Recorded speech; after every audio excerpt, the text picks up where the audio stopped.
Captain Jake Morrison found her floating in the void between stars. Her escape pod was damaged and running out of power. The alien woman inside was barely alive with silver skin that shimmered like liquid metal, and eyes the color of deep space. Her name was Zara, and she belonged to the Velkari Empire, a race that had conquered dozens of worlds. The humans had been at war with them for 3 years. Every military protocol said Jake should leave her to die or capture her for interrogation. Instead, he brought her aboard his ship, the Endeavor Lisa Grant. The ship's medical officer worked for hours to save Zara. The alien woman's biology was different, but similar enough that human medicine could help. Lisa discovered something shocking in Zara's blood genetic markers that didn't match any known Velkari DNA. When Zara woke up, she spoke in broken English, learned from captured human transmissions. She told them her story. She was not born Velkari, but was taken from her homeworld as a child and raised as a weapon. Her real people, the Zinthari, had been wiped out by the Velkari Empire. She was the last of her kind. The crew was divided. Chief Engineer Ryan Cooper wanted to turn her over to Earth Command Weapons Officer Amy Brooks believed they should space her immediately. But Jake saw something in Zara's eyes that reminded him of his own sister, who had died in the first Velkari attack. Zara possessed incredible abilities. Her silver skin could become as hard as steel, or as flexible as rubber. She could see electromagnetic fields, and her reflexes were faster than any human. But more importantly, she had detailed knowledge of Velkari military plans and weaknesses. When they reached Earth Station Alpha, the reception was hostile. Admiral Kate Phillips wanted Zara executed immediately as an enemy combatant. The media called her a spy and demanded her death. Politicians used her as a symbol of everything wrong with the war. Jake refused to hand her over. He knew that Zara held the key to ending the war. Her people had been peaceful scientists before the Velkari destroyed them. The genetic modifications done to her were not just for combat, but contained the memory engrams of her entire species' knowledge. Dr. Helen Morris, a xenobiologist, discovered that Zara's DNA contained a biological weapon specifically designed to target Velkari genetics. Her creators, the scientists who had raised her from a child, had built into her very cells the means to defeat their enemies. It was why she had been exiled. The Velkari had discovered what she truly was. Earth Command put Jake on trial for treason. The courtroom was packed with families of war victims who wanted vengeance. Military brass demanded his court-martial. Media coverage turned the trial into a circus. But Zara did something unexpected. She volunteered to testify in her own defense. Speaking directly to the victims' families, she told them about the night her world burned.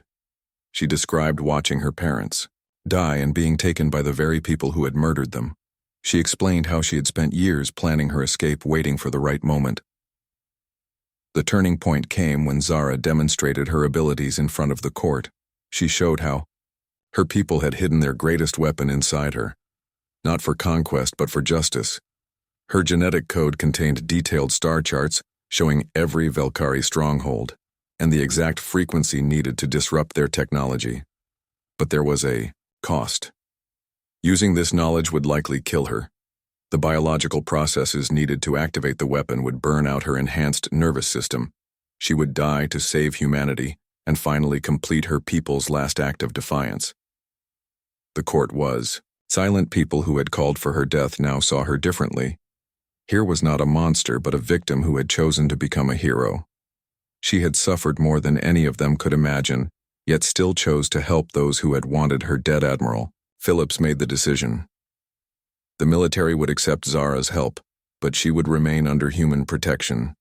Jake would lead a joint mission with her to strike at the heart of the Velkari Empire.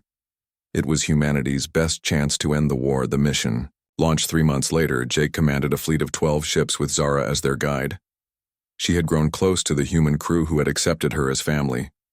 Lisa had become like a sister. Amy had taught her to fight with human weapons. Ryan had shown her human music and art as they approached the Velkari homeworld. Zara began the process that would activate her people's final weapon. Her silver skin began to glow, and her eyes blazed with internal fire. The pain was incredible, but she endured it knowing millions of lives depended on her sacrifice. The weapon worked perfectly. Velkari technology failed across their entire empire. Their ships went dark, their weapons stopped firing. Their communications died. They were helpless for the first time in centuries, but Zara collapsed as predicted. Her body burning from within, Jake carried her to the medical bay as Lisa fought to save her life. The war was over. Humanity had won. But at what cost? Zara had given everything for people who had initially wanted her dead. Her sacrifice had turned enemies into family and hatred into hope. In the end, she survived, though changed forever. The weapon had burned away her enhanced abilities, but left her with something more precious a place. Among the people she had saved, Earth welcomed her as a hero, and Jake as the man who had seen past fear to find redemption. Zara became a symbol of unity between species. Her story was told across human space, showing that even in war, compassion could triumph over hatred. She had been exiled by one people and welcomed by another, proving that home is not where you are born, but where you are accepted. The girl who had been made into a weapon had chosen instead to become a bridge between worlds. Her sacrifice had not only saved humanity, but shown them that their greatest strength was not in their weapons, but in their capacity to see the good in others, even their enemies.